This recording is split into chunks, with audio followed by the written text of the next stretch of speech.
ኤጉልና ፓይራዝ እንግዲህ እንዲለያዩ አድርጋለች። ሴማ ከዛ ጭፈራ ቤት ካየቻቸው በኋላ እንግዲህ ይህንን ነገር እኔ ከምነግራት አንተ በስነ ስርዓት ብታስረዳት ብላ ለያይታለች። እንግዲህ ባባ አሁን ላይ ይህንን እውነት ከማወቁ ቢያውቅ ደግሞ ላንተም ለሷ ጥሩ አይደለም። አንተ አንድ ቀን እኔን ታመሰግነኛለህ ብላን ነበረ ሴማም ለቦይራዝ እንግዲህ የተናገረችው። ቦይራዝ በጣም ጭንቀት ውስጥ ገብቷል። በሌላኛው በኩል ደግሞ አመቹ እንግዲህ ሁሉንም ነገር እኔ ለእንትን እናገራለሁ ብሎ ነበረ የተናገረው። እንግዲህ እኔ ሁሉንም ዜናዎችህን እለጥፍልሃለሁ ልጅን ተው ብሎታል። እንግዲህ ይሄ ነገር ጭንቀት ውስጥ አስገብቶታል። የበለጠ ደግሞ ለልጁ ሲል እንግዲህ ከባባ ጋር መጣላት እንደሌለበትና አማቹም ለማሸነፍ አሁን ላይ ከሴማ ጋር መስማማትና አይሴጉልም እንደማይፈልጋት ሊናገራት ይቀጥራታል። በዚህ ሰዓት ግን አይሴጉል ይነግረኛል ብላ እየጠበቀችው የነበረው የፍቅር ስሜት ነበረ። በዚህ ሰዓት ትክክል እንዳልሆነና በሴማን ፊት ነበረ ሲናገር የነበረው። ሴማ እንግዲህ ሁሉንም ንገራት እየጠበቁ ነው ብላለች። መኪና ውስጥ ሁለቱም ሲገናኙ ስትጠባበቅ ነበረ። በዛ መኪና ውስጥ እንግዲህ እየጠበቀቻቸው ነበርና መኪና ውስጥ ሲጓዙ ዛሬ ምንድነው የምትነግረኝ ብላለች። እንግዲህ አሁን ላይ አይሴጉል በጣም ጨንቋታል። በፖይራዝ የምትሰማው ነገር ሁሉንም ነገር በጣም በጉጉት ስትጠብቅ ነበረ። ፖይራዝ ግን ያንን ነገር እንዴት አድርጌ ልናገራት እችላለሁ የሚለው ጭንቀት ውስጥ ገብቷል። ሳደርቲን እንግዲህ የሰራው ስህተት አሁን ላይ የሚሸፋፍንለት ሰው አግኝተዋል ማለት ነው። ነገር ግን ይህንን ሰው ሊሸፋፍንለት የፈለገ አንደኛው መንገድ እንግዲህ ስለሱ ይህንን ነገር ደግሞ ከባባ ከዛ ሰውዬ ጋር እንግዲህ መስራት አልፈለገም። ስራ ስለ ህገወጥ ስራዎች እና ስለ አደንዛዥ እጽ ባባ በዚህ እጄ ውስጥ አላስገባም ብሏል። ይሄ ነገር ደግሞ ያ ሰውዬ ባባን በጎኑና በእጁ ለማስገባት እንግዲህ ሳድረቲንንም ተጠቅሟል። ሳድረቲን ደግሞ የአድናንን ልጅ ስለገደለ ይሄ ነገር ደግሞ ሳድረቲንንም በመርዳት አድናን ደግሞ ሳድረቲን ጥፋት እንደሌለበት አስመስሎ ሌላ ሰው ፈልገው እንግዲህ እሱ ነው ልጅሽ የገደለው በማለት እሱ ፊት ያቀርቡታል። በዚህ ሰዓት ሳድረቲን እንግዲህ የሚሆነው ሁሉ ግራ ገብቶት ነበረ። አድናንና ሳድረቲን ሲፋጠጡ እኔ እናንተ በጭራሽ አብረን መሆን አንችልም ፊት ለፊት ብለው ሁለቱም መሳሪያ ተማዘው ነበረ። ቢሆንም ግን እንግዲህ ይህንን ሰውዬ አሁን ላይ እናንተ ምንም እንድትጣሉ አይደለም ወደ እኔ የጠራኋችሁ መፍትሄውና አንደኛው ነገር ሁለታችሁ እንድትስማሙና በሁለታችሁ መሀል ያለውንም ጸብ እንድታቆሙ ብሎ ነበረ ወደ አንድ ቦታና ወደ አንድ ሰው እንዲያሳያቸው ወሰዳቸው። እንግዲህ አሁን ላይ ሰውየውም የመጣው የነበረው የዚህ ክፉ የሆነ ሰውዬ ልጁ ታማበት ሌላ ሰው እንግዲህ ገለው እሱ ነው ብለው በብር ተደራድረው እንግዲህ ለአድናን ታይቷል። በዚህ ሰዓት እንግዲህ አድናን የዛ ሰውዬ ይገለዋል ማለት ነው። በመሀል እንግዲህ ሳድረቲን እንግዲህ አሁን ላይ ንጹህ እንደሆነ አስመስሏል። እንግዲህ አድናን ደግሞ እንዴት ብዬ ነው ለባባ የማስረዳው በማለት ተጨንቋል። ባባ እሱን እንዳትጨነቅና ሳድረቲን ያስረዳዋል እርግጠኛ ነኝ ብሎ ነበረ የተናገረው። በዚህ መሀል እንግዲህ አይሴጉልና ፓይራዝ ተገናኝተዋል። ሁሉንም እውነት እንዲነግራት ነበረ። ሴማ በመሀልም እንግዲህ ሴማ ደግሞ መኪና ውስጥ ሆና የሁለቱ እንቅስቃሴ ስትከታተል ነበረ። ሴማ የሁለቱ እንቅስቃሴ በመከታተል ላይና ሰውም ልካበታለች። ፖይራዝ እውነቱ ይነግራታል ወይስ ይህንን ነገር ዋሽቶ ሌላ ነገር ሰው እያስፈራራኝ ነው ብሎ ይነግራታል የሚለውን አጠገባቸው ሰው ትልክባቸዋለች። እንግዲህ ፖይራዝ እና አይሴጉል ተገናኝተው ሁሉንም ነገር ሊያወሩ አይሴጉል በደስታ ፈገግ ብላ ነበረ ስትጠብቀው የነበረው። ከፓይራዝ የሚወጣውንም እውነተኛ ትክክለኛ ነገር እየተጠባበቀች ባለች ሰዓት ፖይራዝ እንግዲህ አሁን ላይ እኔና አንቺ በጣም በብዙ አጋጣሚዎች ተገናኝተናል። የተገናኘንበትንም ምክንያት አጋጣሚው በጣም ከባድ ነው እና ደግሞ ከመታወቅም በላይ በጣም በጥሩ ስሜት ውስጥ ገብተናል ብሏል። ይሄ ነገር ደግሞ እንግዲህ ለሴማ ነግራታለች። አይሴጉል ለሴማ ነግራታለች። ፖይራዝን እንደምታፈቅረውና እንደምትወደው ሰውም ተረታ ነበርና ይህንን ፍቅር ደግሞ እንዲቋጩት እየፈለገችውም ሴማ ናት። ሴማ ባባ አምኖሃል። ይሄ ነገር ደግሞ እውነቱ እሱ ከደረሰበት ላንተ ጥሩ አይሆንም ወይ ልጅህን ወይንም ፍቅርህን መምረጥ ትችላለህ ብላ ነበር አማራጭ የሰጠችው። እንግዲህ ሴማ ባለችው መሰረት ልጁን በአማቾች ከመተው እንደገና ደግሞ አይሴጉል ከማጣት እንግዲህ መርጧል። አይሴጉል ብመርጥ እንኳን ልጄ እኔንን አይረዳኝም ብለዋል። ልጁ ደግሞ ቢመርጥ አይሴጉል እንድትረዳኝ አትችልም ብሎ በጣም ጭንቀት ውስጥ በገባበት ሰዓት ነበረ። በዚህ መሀል እንግዲህ ሴማ የላከችው ሰውዬ እያንዳንዱ ንግግሮቻቸው ተጠቃሚ በመምሰል እንግዲህ አንድ በአንድ ሲሰማቸው ነበረ። ሲናን ግን አጠገባቸው እንዲርቅ አድርጎ ነበረ። እንግዲህ ፖይራዝ ልጁን ካራቀ በኋላ ነበረ ለወይዘሪት እንግዲህ አይሴጉል የተናገረው። አይሴጉል በዚህ መሀል ቃላቶች በምትጠባበቅበት ሰዓት እና አታጓጓኝ፣ ሁሉንም እውነት ንገረኝ እያለችው ነበረ። እንግዲህ አይሴጉል በፈገግታ ስትጠብቀው፣ ፖይራዝ ግን ካሁን በኋላ እኔና አንቺ መቀጠል አንችልም እያለ ይናገራል። እንግዲህ ሲናንም በጣም ደነግጣል። አባዬ ምን እያልከኝ ነው?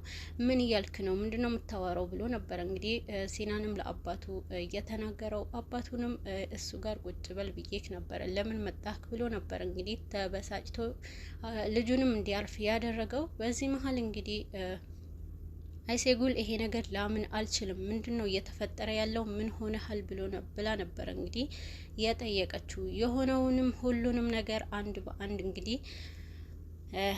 በአንድ በዝርዝር እያስረዳት ነበር። ከኔ የተሻለ ሰው ይገባሻል፣ አንቺ እኔ ላንቺ ያልገባሽም። እስኪ ስለኔ ህይወቴን አስቢ። በአንደኛው በኩል አማቼ ልጄን እንዳሳድግ ከልክሎኛል። እኔ ለልጄ የማልሆን እንኳን ልጅ ነኝና እንዴት አንቺንን ልንከባከበሽ እችላለሁና ስለዚህ ከኔ በመራቅ ተባበሪኝ ብሏታል። እንግዲህ አይሴጉል አንተ በጣም ፈሪ ነክ እንዴ? ለፍቅርም አትመችም። እንዴት እንደዚህ አይነት ነገር ታደርጋለህ? ፈሪ ሰው ደግሞ አይመቸኝም እያለች ነበር። እንግዲህ አይሴጉል በጣም ተበሳጭተባታለች ፖይራዝ ላይ። እንዴት ትላለክ? አባዬ ምን እያልክ ነው ብሎ እንግዲህ ልጅም ደጋግሞ ይናገራል። ፖይራዝ እንግዲህ ለአይሴጉል የተናገረው ንግግር ከሰማ በኋላ እንግዲህ ሰላዩም በፍጥነት እንግዲህ ወደ ሴማ ስልክ ደውሏል። ሴማም መኪና ውስጥ ስትሰማ በጣም ፈገግ ትላለች። ነገር ግን የሴማ ፍላጎት ከባባ ጋር ይጣላል የሚለው ሳይሆን እንግዲህ ፖይራዝን እንደወደደችው ነው የሚያሳየው። ፖይራዝ ከሌላ ሰው ጋር ማየት እንግዲህ ስለማትችል አሁን ላይ ሴማ ፖይራዝ እና አይሴጉል ለመለያየት ፍላጎት አድርጋለች። ይሄ ነገር ደግሞ እንግዲህ አሁን ላይ ፖይራዝ ይሄ ነገር ምን ትጠቀሚያለሽ አንቺ ብለዋታል። ፖይራዝ እና አይሴጉል ተለያይተዋል። ልጁንም እንግዲህ ወደ አባቱ ከመሄድ በፍጥነት ሮጦ ወደ አይሴጉል ነበር የተከተለው። አይሴጉልም እንዳትሄጂ ባክሽን አባዬ ዝም ብሎ ነው የሚናገረው ብሎ ለማስቆም አይሴጉልንም እንግዲህ ለማስቆም ቢሞክርም ሲናን እና ደግሞ ካሁን በኋላ እንገናኝም እንዴ ከኔ ልትርቂ ነው ብሎ ተናግሯት ነበረ። በዚህ መሀል እንግዲህ ፒዛስ አንበላም እያለች ያስለመደችው ልምድ እንደማትተው ሲጠይቃት ነበረ። በዚህ ሰዓት እንግዲህ ሲናንም ሁሉንም ነገር እናደርጋለን ካንተማ እንገናኛለን ብለዋለች። ግን ደግሞ ከፖይራዝ ጋር ካሁን በኋላ ተጸጽተህ ወይንም ሀሳብ ቀይረህ ወደ እኔ ፊት ለፊት እንመጣ ብላ ነበረ እንግዲህ ፖይራዝን ያስጠነቀቀችው። አይሴጉል ቆርጣ አንተ ፈሪ ወንድ ነህ፣ እንዴት ተሻሻልክ? ከአንድ ነገር ከመሸሽ መጋፈጥ አትወድም ብላ ነው ትታው የሄደችው። ፖይራዝ እንግዲህ ምንም ማድረግ አልቻለም። በሩ ስር ተለጥፎ ሁሉንም ነገር ሲሰማ ነበረ። እንግዲህ የሲናንና የአይሴጉል ግንኙነት በጣም ከባድ ጥብቅ የሆነ ነበረ። በዚህ መሀል አባት ልጁንም እሺ በቃ ልጄ ብሎ መያዝም አልቻለም። ከኔ ራቅ ብሎ እንግዲህ ልጅም ጠልቶታል። አይሴጉል ስትርቀው አይሴጉልም አልፈልግሽም ብሎ ሲናገር ሲናን ለአባቱም አጠገቤ እንዳትደርስ ብሎ ነበረ ያባረረው። በዚህ መሀል እንግዲህ ሴማ መኪና ውስጥ ሆና ስትጠባበቅ በነበረበት ሰዓት አሁን ደስተኛ ሆነሻል ስለተፈጠረው ነገር እያላት ነበረ። በዚህ ሰዓት ይህን ነገር አንድ ቀን እንደምታመሰግነኝ እርግጠኛ ነኝ ብላ ነበረ እየተናገረችው። እንግዲህ አይሴጉልና አሁን ላይ ፖይራዝ ተለያይተዋል። ይሄ ነገር ደግሞ ለሴማ ደስ የሚል ሁኔታ ሆኖላታል። ሳድረቲን ያደረገው ነገር እንግዲህ ከአድናን ጋር እጅ ለእጅ ተጨባብጠዋል። ልጅህን እኔ አይደለም ገደልኩት ብሎ እንግዲህ በዚህ መሀል ተስማምተዋል። አሁን ደግሞ ከባባ ጋር ይሄ ነገር ማስረዳት አለብኝ ብሏል። እንግዲህ አድናን ከባባ ጋር ምን ግንኙነት መጥፎ ነገር እንደማያደርግና እንግዲህ ሳድረቲን እንደዋሸው አሁንም ቢሆን ባባንም ይቅርታ ጠይቀዋለሁ፣ ልጁም ልገልበት ነበረ፣ ስለዚህ ቀድሜ ይቅርታ መጠየቅ አለብኝ ብሏል። ለዚህ ሁሉ ደግሞ እንግዲህ ሳድረቲን እንደሚረዳው ነበረ እርግጠኛ የሆነ። ስለዚህ አሁን ላይ የፖይራዝና የአይሴጉል መለያየታቸው አስደስተዋት ሁሉንም ነገር እዚህ ላይ አላበቃም ብለዋል። እንግዲህ አሁን ላይ ይህንን ወጥመድ ያዘጋጀችላቸው ሴማ እንደሆነች እንግዲህ አይሴጉልም አባቱ እንዳስፈራራው ወይስ ምንድነው የፈራኸው ነገር ብሎ ብላ ጠይቀው ስለነበረ ለዚህ ምላሽ ደግሞ ምንም አይነት ነገር አልሰጣትም። እንግዲህ ፖይራዝ በዚህ መሀል በጣም ከባድ ስቃይ ውስጥ ገብቷል። እንግዲህ ፖይራዝ ሊወስንበት የቻለው አባቱ ጋር እንግዲህ ማለት ከልጁ አያት ጋር እንግዲህ ከባድ የሆነ ነገር ገብቷል። የልጁ አያት እንግዲህ አሁን ላይ ያንን ፎቶ ከሚበትንብኝ ብሎ ነበረ ለልጁ ያደረገው ፖይራዝ። እንግዲህ ሲናንም ከትምህርት ቤት አምልጦ ነበረ ወደ አባቱ የሄደው። ወደ አባቱ ከመሄዱ በፊት እንግዲህ ታክሲ ውስጥ ገብቶ ደውሎለታል። አባዬ ከትምህርት ቤት ቦርፍ ያለው ብሎ ደውሎለት ስለነበረ እንግዲህ ፖይራዝ ደግሞ ለመምህሯ ደውሎላታል። ደውሎ ልጄ እኔ ጋር ነው እንዳታስቢ፣ ለማንም እንዳትናገሪ፣ እኔ ያመጣዋለሁ ብሎ ነበረ። ነገር ግን ለማምጣት የማይመች ሁኔታ ላይ ሆኖበታል። ሲናን እንግዲህ አምልጦ ከመጣ በኋላ ፖይራዝ እና አይሴጉል ሲለያዩ በማየቱ በጣም ከፍቶታልና ይሄ ነገር ደግሞ ሊቋቋመው ስላልቻለ አሁን ላይ ደግሞ ፖይራዝ ከአማቹ ጋር ከባድ ችግር ውስጥ ገብቷል። እንግዲህ ፖይራዝ ልጁንም እንዳያይ ወደ ትምህርት ቤትም ሄዶ ልጁ እንዳይጠይቅ በጥበቃዎቹ ማስጠንቀቂያ ሰጥቶ ነበር። እንግዲህ ለመምህርቱ እንዳታስገቢው፣ ማንንም ቢመጣ በተለይ ፖይራዝ ለማንም እንዳትሰጪ ብሎ ተናግሯል። ዛፈር ወደ ሲናን አያት ጋር ሄዷል። የሲናን አያት ወደ ትምህርት ቤት በሄዱበት ሰዓት ዛፈር ወደዛ ሄዶ ባባ ወደ እሱ ልኮታል ማለት ነው። ዛፈር እንግዲህ እሱንም ይዞ ወደ ሲናን አሁን የሲናን ማሳደጊያ መብት እንዲሰጠውና ሁሉንም ነገር እንዲያስተካክልለት ለማድረግ እየሞከረ ነው የሚገኘው። ባባ እንግዲህ ሁሉንም ነገር ለማስተካከል እየሞከረ ነው። አይሴጉልና ግን ፖይራዝ የመለያየታቸው ምክንያት ሆናለች ማለት ነው። ሴማ ግን ደግሞ ከሴማ መሀል ያለው ፍላጎት አልታወቀም እስካሁን። ሴማ የምትፈልገው ነገር እንግዲህ ፖይራዝ ከባባ ጎን እንዲሆንና ባባንም እንዲጠቅመው ብቻ ሳይሆን ለራሷ ጥቅም የምታዘጋጀው ነው የሚመስለው። በተለይ ደግሞ እንግዲህ አሁን ላይ